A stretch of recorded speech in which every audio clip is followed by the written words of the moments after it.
ओम नमः सिद्धेभ्यः। जय बोली त्रिकालवर्ती त्रैलोक पूज्य विश्वाराध्य पंच परमेष्टि भगवान की, अनंत अनंत सिद्ध परमेष्टि भगवान की, वर्तमान जिन शासन नायक श्री वर्धमान महावीर भगवान की, परम पूज्य आचार्य भगवान श्री समंत्रभद्र स्वामी मुनि महाराज की, परम पूज्य सिद्धांत चक्रवर्ती आचार्य गुरुदेव श्री विद्यानंद जी मुनि महाराज की, विश्व कल्याणकारक अहिंसा प्रधान श्रीमद विश्व धर्म की, जैनम जयतु शासनम विश्व कल्याणकारकम। धर्म स्नेही सत श्रद्धालु, यहाँ पर उपस्थित आप सभी भव्यवर पुंडरीक पुण्यात्मा महानुभाव, आचार्य भगवान समंतभद्र स्वामी द्वारा विरचित रत्न करंडक श्रावकाचार्य की वाचना में आज कारिका नंबर 39 पर थोड़ी चर्चा करेंगे। विगत दिवस 38वीं कारिका को देखा, जिसमें सम्यक्त के संबंध में बताया, जिनका सम्यक्त निर्मल है वे सम्यक दृष्टि जीव सम्यक ज्ञान के साथ सम्यक चार्थ की आराधना करते हुए संयम और तप के फल से स्वर्ग के वैभव को होकर के आते हैं और चक्रवर्ती के वैभव को प्राप्त करते हैं। आचार्य महोदय कह रहे हैं केवल चक्रवर्ती का वैभव ही प्राप्त नहीं होता, सम्यक्त का प्रभाव संबत की महिमा अचिंत्य है। श्लोक नंबर 31 से महिमा बता रहे कि यह सम्यक तो ही खेवटिया की तरह से है, 32 में बताया ये बीज की तरह से है, 33 में बताया कि सम्यक तो धारी मोक्ष मार्गी बनता है, मिथ्या दृष्टि मोक्ष मार्गी नहीं बन सकता चाहे कोई भी वेश धारण करे।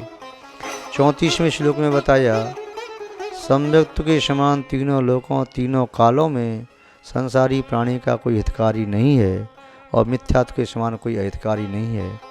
35वें श्लोक में बताया सम्यक दृष्टि जीव दुर्गति में नहीं जाता, स्थावर विकलत्र में नहीं जाता, स्त्री नपुंसक नहीं होता, त्रिंच नारकी नहीं होता, भवनत्रक में नहीं जाता, दरिद्र नहीं होता, पाप का फल भोगने वाला नहीं होता, ये बताया। 36 में बताया कि अवृति सम्यक दृष्टि भी है तो वह भी परम वैभव को राज्य आदि अवस्थाओं को प्राप्त करता है, महान कुल में पैदा होता है, महान अर्थों की सिद्धि करने वाला होता है। 37 में भी बताया कि वह स्वर्ग का वैभव प्राप्त करता है। 38वें श्लोक का देखा था कि वह चक्रवर्ती का वैभव प्राप्त करता है। 39वें श्लोक में यहाँ देख रहे हैं कि वह सम्यक दृष्टि और क्या वैभव प्राप्त करता है। आचार्य महोदय के शब्दों में ही देखें, अमरासुर नरपतिभिर यमधरपतिभिश्चनूत पादां भोजः दृष्ट्या सुनिश्चितार्था वृषचक्रधरा भवन्ति लोक शरण्यः। महानुभाव आचार्य महोदय कह रहे हैं दृष्टिया सुनिश्चितार्था, सुनिश्चित अर्थ, जिस भव्य जीव ने अर्थ का सुनिश्चित कर लिया है, किस पदार्थ का क्या स्वभाव है, किस द्रव्य का क्या स्वभाव है, मेरी जीव तत्व ये आत्मा इसका क्या क्या स्वभाव है, ऐसा जिसने अपनी अंतरंग में निश्चित कर लिया है, ऐसा सुनिश्चित अर्थ वाला भव्य जीव जिसकी दृष्टि निर्मल हो गई है, वह निर्मल या सुनिश्चित दृष्टि के माध्यम से कौन कौन सी अवस्था प्राप्त करता है। अमर असुर नरपति भी, अमरपति भी असुरपति भी नरपति भी।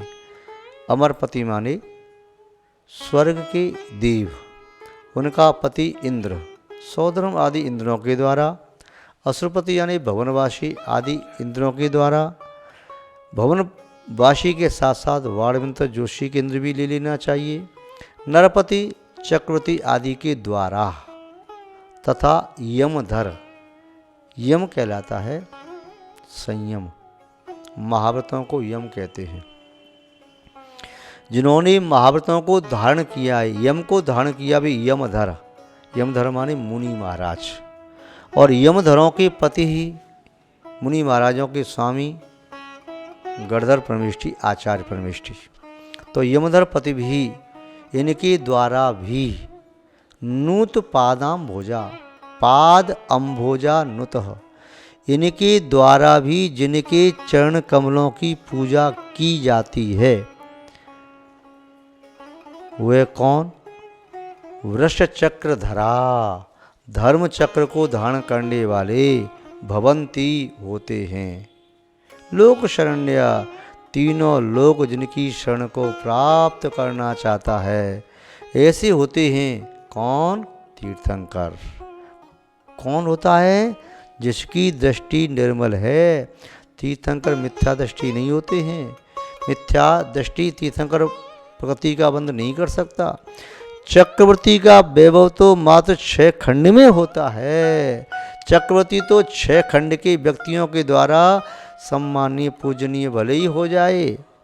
चक्रवर्ती 32,000 मुकुटबद्ध राजाओं को अपने चरणों में नम्रीभूत कर ले, किंतु तीर्थंकर तो तीनों लोकों के उत्कृष्ट जीवों के द्वारा, उत्कृष्ट भव्य आत्माओं के द्वारा पूजनीय होते हैं।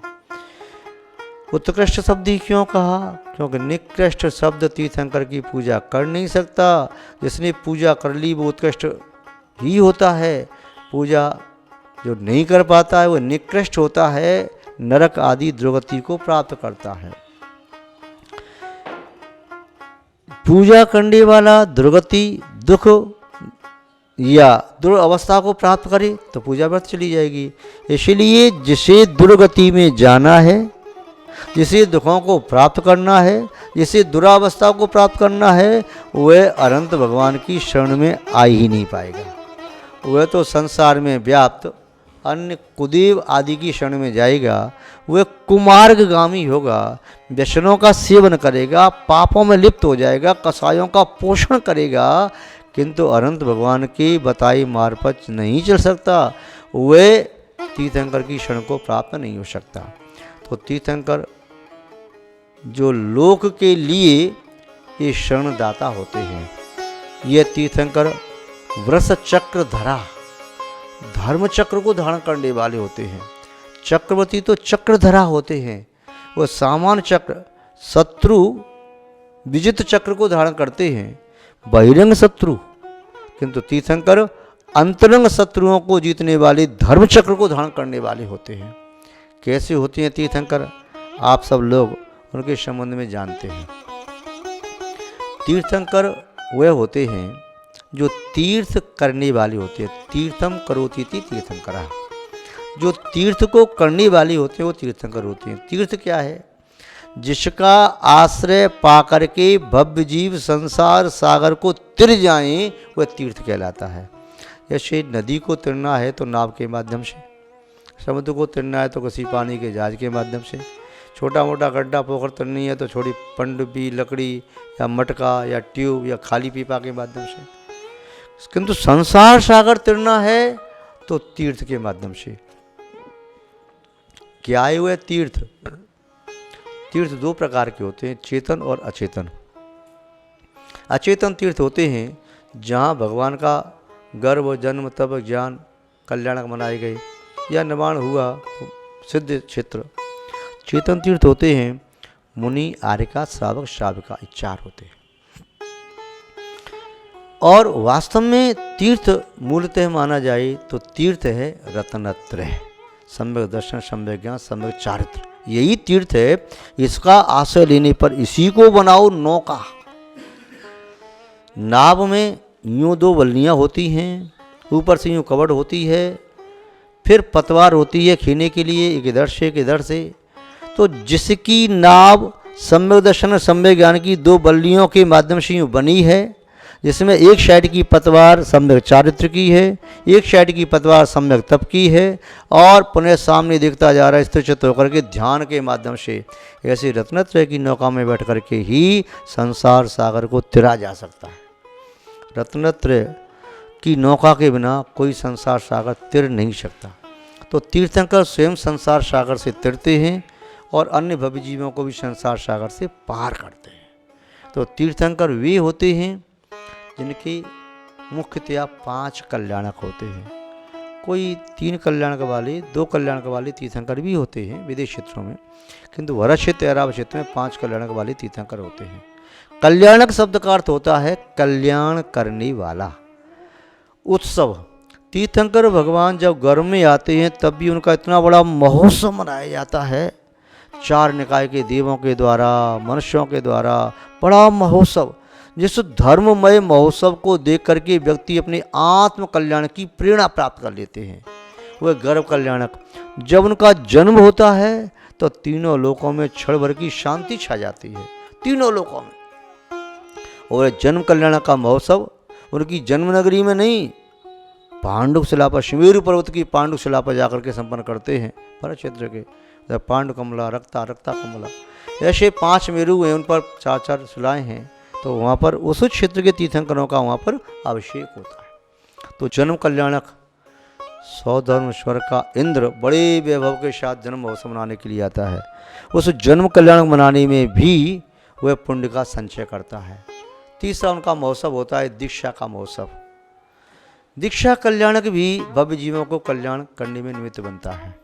जब वे संसार शरीर भोगों से विरक्त होकर यथाजा दिगंबर प्रवृज्ञा को स्वीकार करते हैं, अभिनिष्क्रमण तप स्वीकार करते हैं, दुर्दत तप करते हैं, वे दीक्षा का प्रसंग भी भव्यों के कल्याण का होता है। चतुर्थ प्रसंग होता है जब वे तपस्या के फलस्वरूप केवल ज्ञान को प्राप्त करते हैं, ज्ञान कल्याणक। और फिर अंतिम महोत्सव होता है मोक्ष कल्याणक, सभी अघातीय कर्मों को भी नष्ट करके मोक्ष को प्राप्त करते हैं।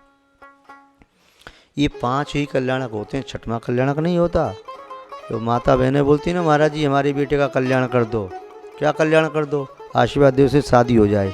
तो शादी कोई कल्याण नहीं होता, शादी कल्याण तो तीर्थंकर का भी नहीं होता। 6वां कल्याण कहीं नहीं है, 5 ही कल्याणक होते हैं, ध्यान रखना। तो ये 5 कल्याण तीर्थंकर के होते हैं। वो तीर्थंकर लोकातशाही पुरुष होते हैं। कैसे हैं? लोकातशाही, लोक में अतिशय से युक्त। अन्य कोई व्यक्ति कोई चमत्कार दिखा दे तो कहता अरे मैं बड़ा चमत्कारी, किंतु तीर्थंकर प्रभु कैसे होते हैं? लोकातशाही, लोक में अतिशय दिखाने वाले। जन्म से 10 अतिशय होते हैं, केवल ज्ञान की 10 अतिशय होते हैं, और 14 अतिशय देवकृत होते हैं, ऐसे 34 अतिशय से युक्त होते हैं। उनके गर्भ में आने के 6 महीने पहले से सौदामिनी की आज्ञा से कबीर नगरी की रचना करता है।